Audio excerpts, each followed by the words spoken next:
The night Vane showed up at her door, Maren had a needle in her hand and blood on her shoes.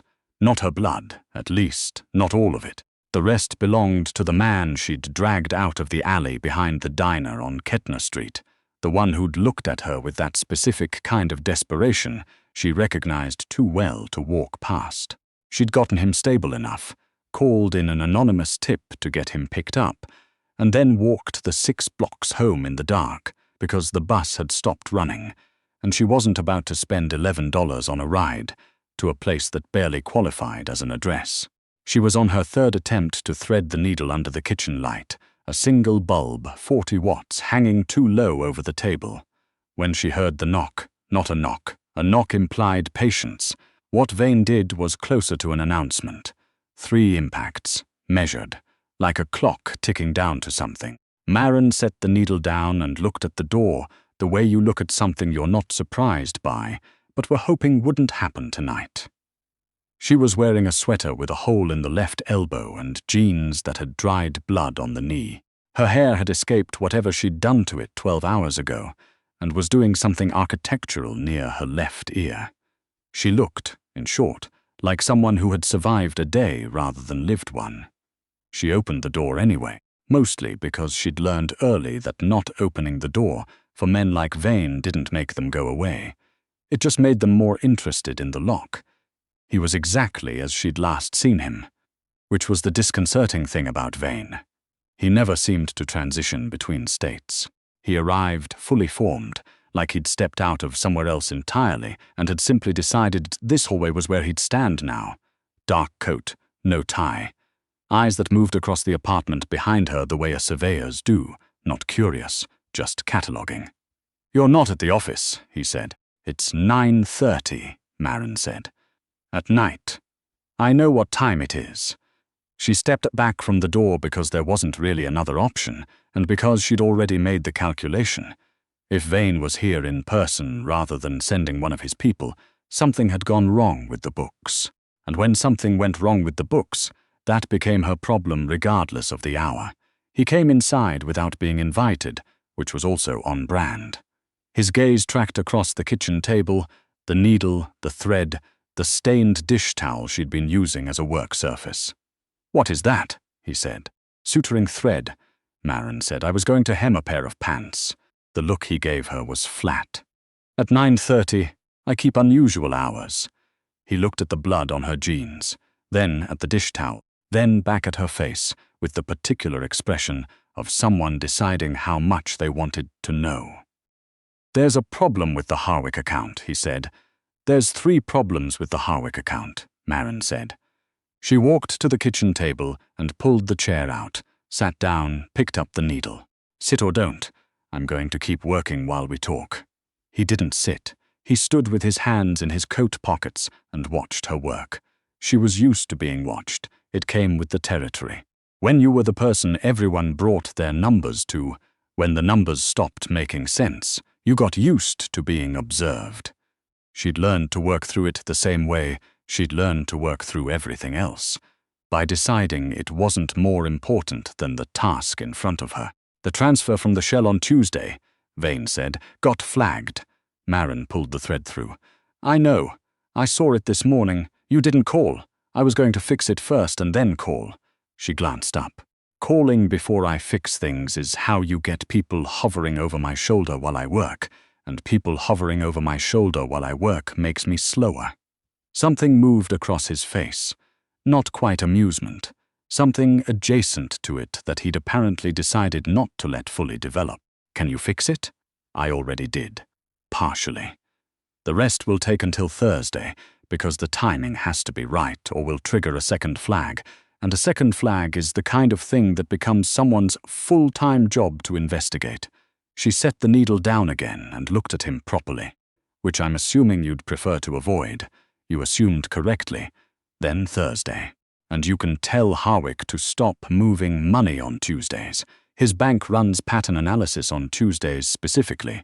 I've told him this twice, and he keeps doing it anyway because he thinks the rules are suggestions when they apply to him.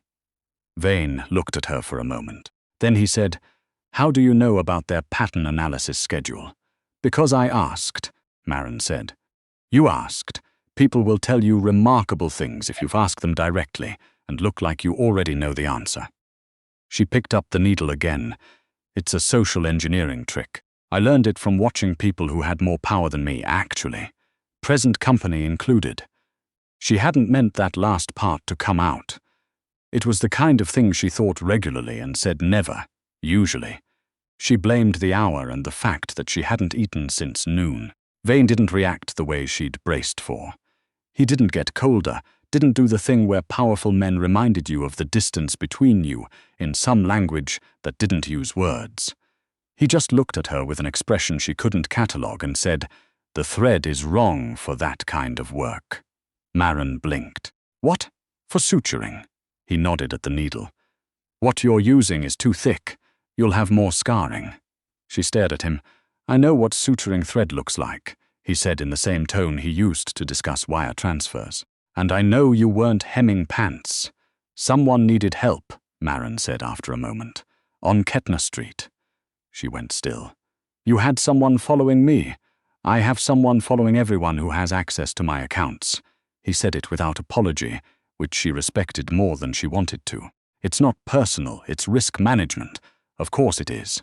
She looked back down at the thread. "The man on Kettner is fine. He's not connected to your business. He's not going to create any issues. He just needed someone to stop long enough to help him.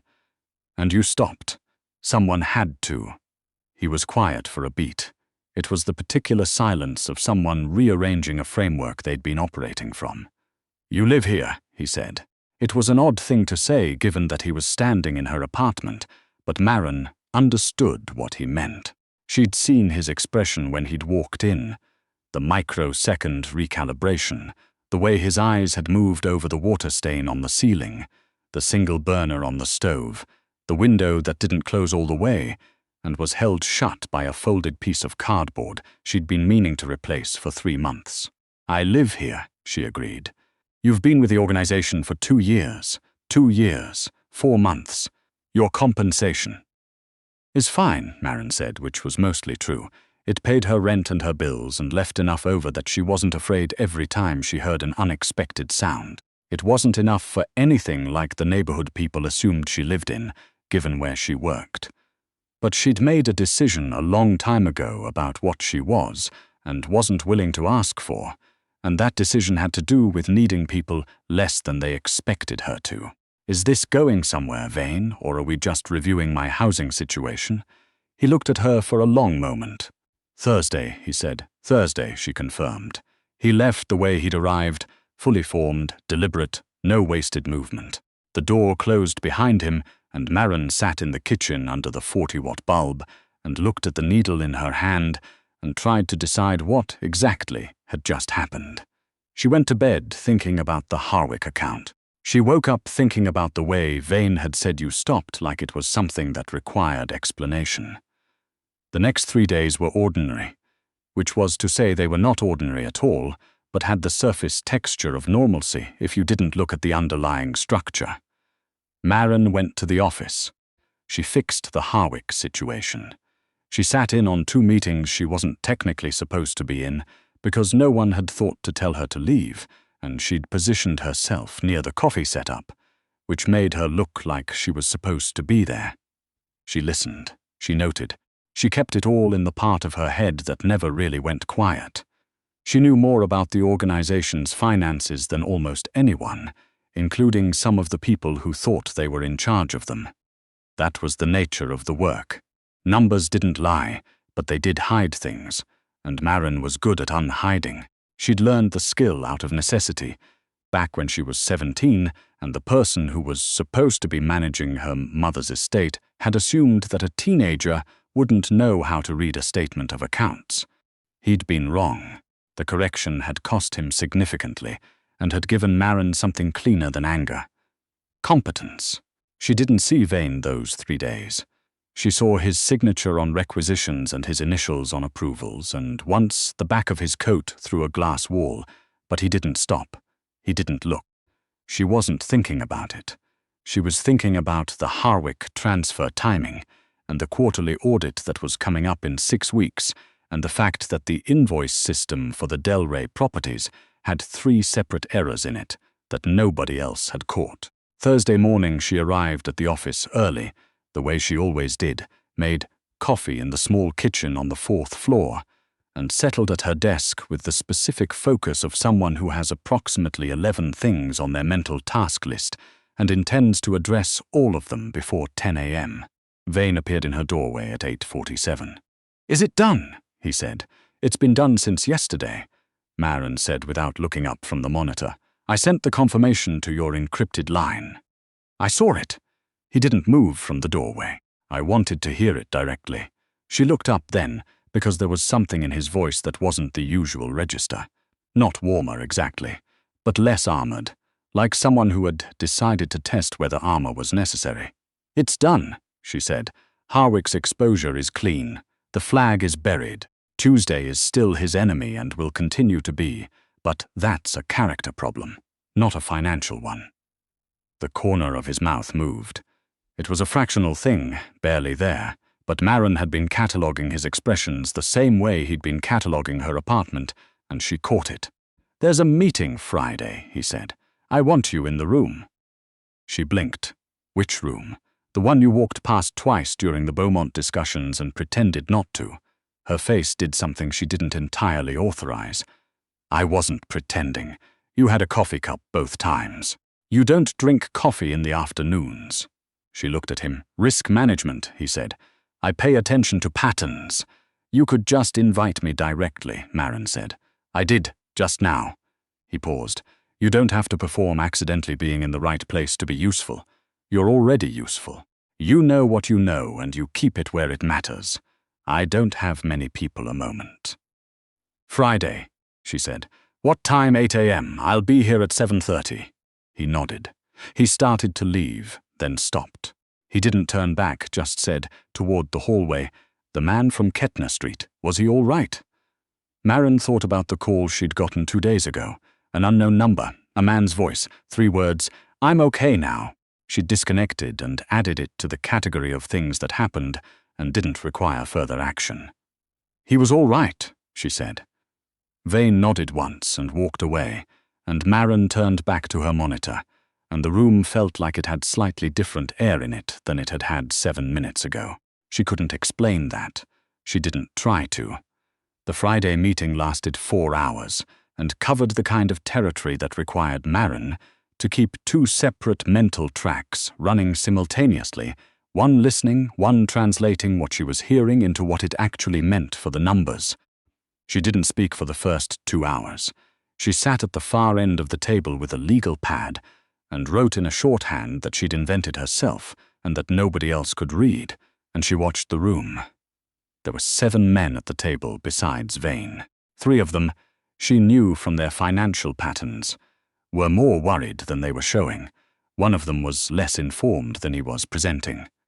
2 were aligned with each other on something they hadn't disclosed, and the alliance showed in the micro-timing of when they chose to speak and defer. The 7th was watching Maren watch the room. His name was Corbin. He handled logistics for 3 of the Northern Territories, and he had the specific quality of someone who had decided early in life that women in professional settings were either decoration or problems. He'd looked at Maren twice in the first 5 minutes, with an expression she'd seen enough times to have stopped feeling anything particular about it. She kept writing. At the 2-hour mark, Vane said, "Walk us through the Delray exposure." The room looked at her. She looked at her legal pad for 2 seconds, not because she needed to, but because she was deciding how much to give them all at once. Then she talked. She talked for 14 minutes, without notes, about the Delray properties, the invoice errors, the way they'd compounded into a reportable discrepancy if left unaddressed, the correction she'd already drafted, and the revised timeline that would require the Northern Territories to move 2 specific transfers before end of month. When she finished, the room was quiet, in the way rooms get quiet when people are recalculating. Corbin said, "That's a significant assumption about the transfer window." "It's not an assumption," Maren said. "It's a projection based on 3 years of your transfer patterns, 2 of which I've had direct visibility on. If you'd like to see the model, I can pull it up. She paused. Or you can trust the math. Something crossed Corbyn's face. Vane said, "Pull it up." She walked them through it. Corbyn had no follow-up. After the meeting in the hallway, when the others had filtered out toward wherever powerful men filtered to after deciding things, Vane stopped beside her. "You knew about the northern transfers," he said. "I know about most of the transfers," Marin said. "That's the job. Corbyn is going to be a problem." "Corbyn has been a problem. I've been documenting his irregularities for 4 months." She glanced at him, in case it became relevant. He looked at her the way he'd looked at her in her apartment, like he was revising something. 4 months. It seemed prudent. She adjusted her legal pad under her arm. Was there something else? "No," Vane said. "And then, you should eat some. You've had 1 cup of coffee since 7:30, and it's past noon." Marin stared at him. "Risk management," he said very flat, and walked away. She stood in the hallway and decided that she was not going to think about that. Then she thought about it for the entire elevator ride down. 2 weeks later, the Corbyn situation became urgent in the specific way things in Vane's world became urgent. Suddenly, all at once, with very little room for a graceful timeline. Marin learned about it not from Vane but from the numbers, the way she learned most things. A transfer she'd flagged as irregular 6 weeks ago had finally triggered a response from the other end. And the response had coordinates on it, metaphorically speaking, that pointed back through 4 layers of abstraction to Corbyn's operation. She'd built the case in 3 hours on a Tuesday night, sitting at her kitchen table under the 40-watt bulb, and she'd sent it to Vane's encrypted line at 11 p.m., with a note that said, "This should answer your question about the Beaumont irregularities from March, and the Baltimore situation, and the thing in late February you didn't officially tell me about, but that I figured out anyway." He called her at 11:17.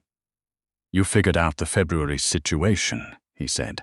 "It wasn't hard. The timing was unusual and the account routing didn't match anything in the standard pattern. I just followed it." She was still sitting at the table. She'd been meaning to make dinner and had forgotten, which was the kind of thing that happened when the numbers got interesting. "You should have told me about it. I could have helped sooner. It was a sensitive situation." They're all sensitive situations. That's literally the nature of the work. She pulled the closest legal pad toward her and looked at the notes she'd made. "Corbyn has been running a secondary operation through a shell in Delaware. He's been using the Delray invoices as cover, which is why they had errors, by the way. He needed the errors to create the discrepancy he could skim from. I've got the full trail." Silence. "How long?" Vane said. "Based on the pattern, probably 14 months. Possibly longer. I'd need to go further back in the records, and some of those are archived off-site." More silence. Different quality, the kind that meant something was being decided. "I need you in the office tomorrow," he said. "Early. I'm always in the office early. Earlier than that." She showed up at 6:15. Vane was already there, which shouldn't have surprised her. They worked for 3 hours straight, just the 2 of them, and Marin walked him through every layer of it. The shell, the invoices, the routing, the timeline. He asked good questions. She'd noticed that about him early on. He asked questions the way someone asked questions when they actually wanted to know, not when they were performing the appearance of wanting to know. It was rarer than it should have been. By 9 a.m. they had everything documented. By noon, Corbyn was no longer a problem. Marin didn't ask about the details of that. It wasn't her department. What was her department was the reorganization of the accounts that Corbyn's operation had touched. And she spent the next 4 days doing that, with the specific focus of someone who is very good at a thing, and has been given the freedom to do it without someone standing over them, asking if they're sure. Vane checked in twice. Both times he asked one question, got an answer, and left her alone to work. On the 4th day he brought coffee. He set it on the corner of her desk without saying anything. She looked at it. She looked at him. "You don't have to do that," she said. "I know," he said, and left. She drank the coffee. It was the right order. She'd never told him her order. She added that to the list of things she was apparently not going to be able to stop thinking about. The envelope arrived on a Friday. Internal, no name on the outside, slid under her office door sometime between when she'd left for lunch and when she'd come back. Inside was a single sheet. A financial statement. Personal, not organizational. A revised compensation figure retroactive to the start of the year. There was no note, no explanation, just the number. It was more than twice what she'd been making. Maren sat with the sheet of paper for a long time. She sat with the particular feeling of someone who has been underpaid for long enough that being paid fairly feels like a trick. She turned it over, looking for the catch, the fine print, the place where the other shoe was attached. She didn't find one. She found Vane at the end of the day, which took some doing because he was the kind of person who moved through spaces in ways that made him findable only when he chose to be. She caught him in the east corridor, heading somewhere with the focused stride of a man with 17 things to do and a preference for doing them alone. "The envelope," she said. He stopped. He turned. "You didn't have to do it retroactively," she said. "I know. I wasn't asking." She stopped. She'd been going to say I wasn't asking for more money, but that wasn't entirely true. She hadn't been asking, but she'd been aware of the disparity, the way you were aware of a sound in another room, not quite ignoring it, not quite addressing it. "Thank you," she said instead. "I'm not accustomed to." She stopped again. "I know," Vane said, and his voice had a different quality than it usually had in the hallway. Less corridor, more room. "You're not accustomed to people correcting errors in your direction." That was an accurate way to put it.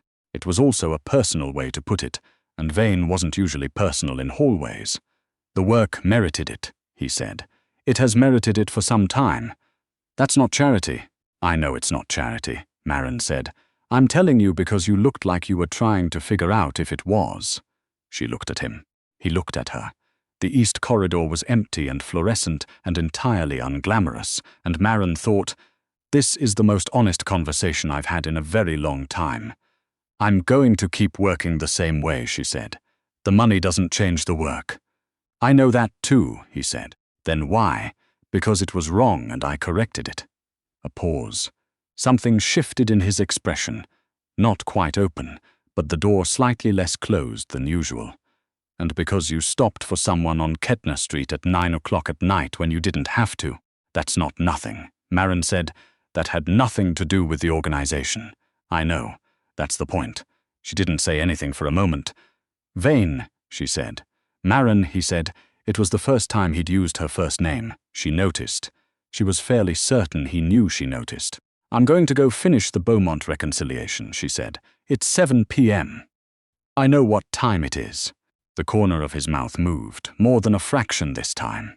Almost, not quite, but almost something that could be called a smile, in the specific way that men who didn't smile did sometimes. "The reconciliation can wait until Monday," he said. "You don't want it done by Monday morning? I want it done by Monday morning, not tonight. A beat. You've been here since 6:15. Go home." She looked at him for a moment. Then she looked at the folder in her hand, the one with the Beaumont files. "The window in my apartment still has cardboard in it," she said. It was an odd thing to say. She didn't know exactly why she said it, except that it felt like the kind of thing you said when a door opened a crack, and you were trying to decide if you were going to look through it. Vane was quiet for a beat. "That's a maintenance issue," he said. "There are people who can fix that. I know. I've been meaning to call. I'll send someone tomorrow." She stared at him. "You don't have to. You've saved this organization a significant amount of money and exposure in the last 2 months. Someone fixing a window is not a disproportionate response." He paused. "And you'll sleep better without the draft." She had not told him there was a draft. She thought about the report from whoever had been on Kettner Street, and about the fact that Vane paid attention to patterns, and about the way he'd known her coffee order. "Okay," she said. "Okay," he said. She left. She took the Beaumont files with her out of professional habit, but she didn't open them. She sat on the bus. She had $11 now. More than $11, but the bus was still fine. And she looked at her reflection in the window, and she thought about the specific way the conversation had ended, the things that had and hadn't been said, the door that was or wasn't slightly open. She was not the kind of person who put weight on gestures. She'd learned early that gestures without content were nothing, and content without gestures was everything. But there had been content. There had been the coffee and the envelope, and you stopped for someone on Kettner Street, and her first name in that corridor. She wasn't going to make something out of nothing. She was also not going to pretend that it was nothing. The bus reached her stop. She walked the half-block home. She stood outside her door for a moment in the night air, and Corbin is gone. The Beaumont files will wait. The window will be fixed tomorrow. These were small things. They were also in the mathematics of her particular life, not small at all. She went inside. She made dinner. She did not look at the Beaumont files. She thought about Monday and about the fact that she had, for the first time in as long as she could remember, something she wanted to come back to. That was not nothing either.